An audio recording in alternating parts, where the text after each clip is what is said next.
Bonjour et bienvenue à tous sur le site de la géomédiation.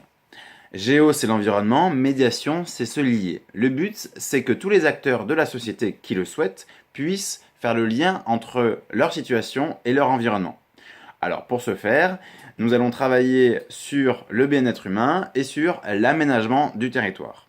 Donc l'association IDEA, Institut de développement économique et artistique, va aller à la rencontre de tous les acteurs et leur proposer des outils de bien-être liés à la respiration, à la nutrition et à l'équilibre affectif, mais en même temps des outils d'aménagement du territoire pour comprendre dans quelle mesure on peut participer à la création et au développement d'un modèle social et économique plus performant que celui actuellement et plus respectueux de l'environnement et de l'humain. Alors, pour le volet bien-être humain, la respiration est un facteur clé pour être bien dans sa peau. Régulièrement, nous devons prendre un temps où nous respirons en profondeur et nous avons une image en tête naturelles telles que une forêt, une montagne, un lac, la galaxie. Alors cette respiration, c'est pas compliqué du tout, il suffit de fermer la bouche, de respirer par le nez et d'aller au maximum de l'inspire et de l'expire en faisant un léger bruit caverneux comme ceci.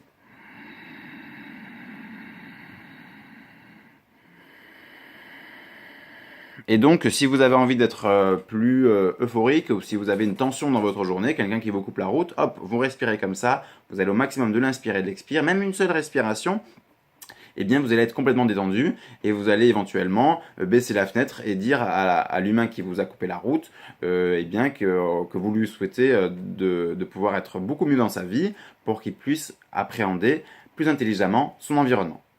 Alors, l'alimentation va également être fondamentale. L'important va être de privilégier sa nourriture autour du fruit et du légume local, sans pesticides, de pouvoir éventuellement combiner salade, jus, plat mi-cuit ou cuit à la vapeur. Voilà. Et bien évidemment, de bien mâcher et d'avoir aussi une eau la plus filtrée qu'il soit. Alors, ce qui est important aussi, c'est de comprendre que, par exemple, il y a des humains qui vivent longtemps en ayant mangé de la viande et des humains qui ont des cancers à 60 ans en étant végétariens. Ce qui est fondamental, c'est de comprendre que la vie n'est qu'une question de probabilité et que si l'on souhaite augmenter la probabilité d'être en bonne santé, d'avoir des relations saines, eh bien, il est nécessaire de privilégier une nourriture végétarienne, mais que le fait de culpabiliser ou de faire culpabiliser de pouvoir manger de la viande ou de fumer de temps en temps, ça va aggraver le problème. Face à une violence, face à une incohérence, si on la condamne et qu'on estime que c'est pas bien, ça va aggraver la situation. Donc il faut tout simplement accepter et comprendre qu'en acceptant, en fait, l'humain va petit à petit découvrir des plaisirs qui va l'emmener vers un chemin d'équilibre sans forcément avoir une forme d'autorité ou un sentiment d'effort par rapport à ce cheminement précisément. Le troisième volet qui va être l'essentiel de notre réalité, qui va être l'origine profonde de notre réalité, c'est l'équilibre affectif.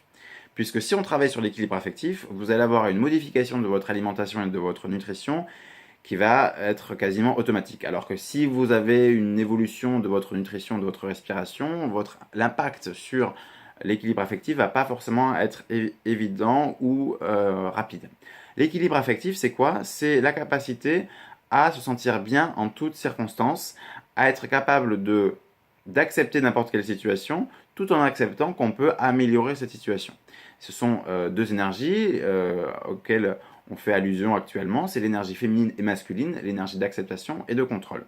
Le but, c'est d'équilibrer ces deux énergies en nous, et alors, il n'y a pas vraiment de méthode toute faite. Moi, ce que je conseille, c'est d'aspirer à ce qu'il n'y ait que des critères psychiques qui influencent votre rapport à autrui, vos sentiments envers un humain. Vous voyez bien qu'aujourd'hui, la couleur de peau, la date d'arrivée sur Terre ou la forme du sexe influencent considérablement la nature de nos relations entre humains.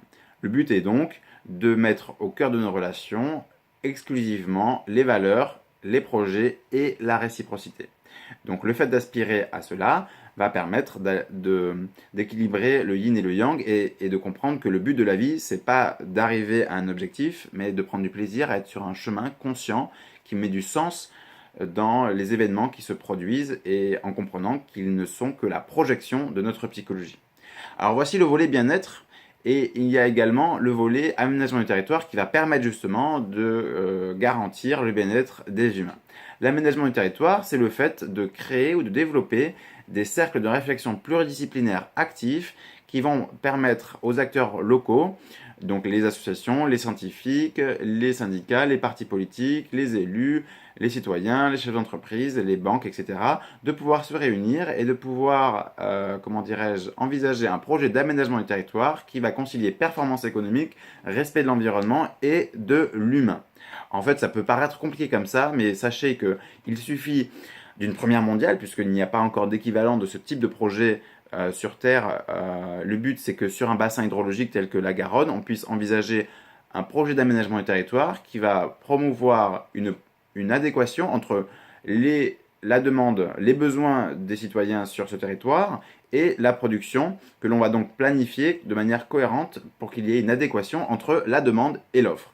Et s'il y a une adéquation entre la demande et l'offre, on réduit considérablement le chômage, la pollution, et on peut même envisager à terme de supprimer les impôts et de pouvoir financer les services publics, sécurité, culture, éducation, santé, etc., uniquement par la création monétaire, puisque s'il y a adéquation entre production et besoin, il n'y a tout simplement pas de risque d'inflation ou de déflation, c'est-à-dire d'évolution incontrôlée des prix. La G-médiation est donc un outil qui permet de soutenir l'évolution consciente des acteurs dans leur compréhension de leur environnement et des conséquences de leur choix sur celui-ci. Vous pouvez donc contacter notre association et tout simplement bénéficier de sensibilisation générale à ces enjeux-là, mais également de suivi personnalisé à travers des coachings ou des audits. Je vous remercie de votre attention et vous souhaite une très agréable journée.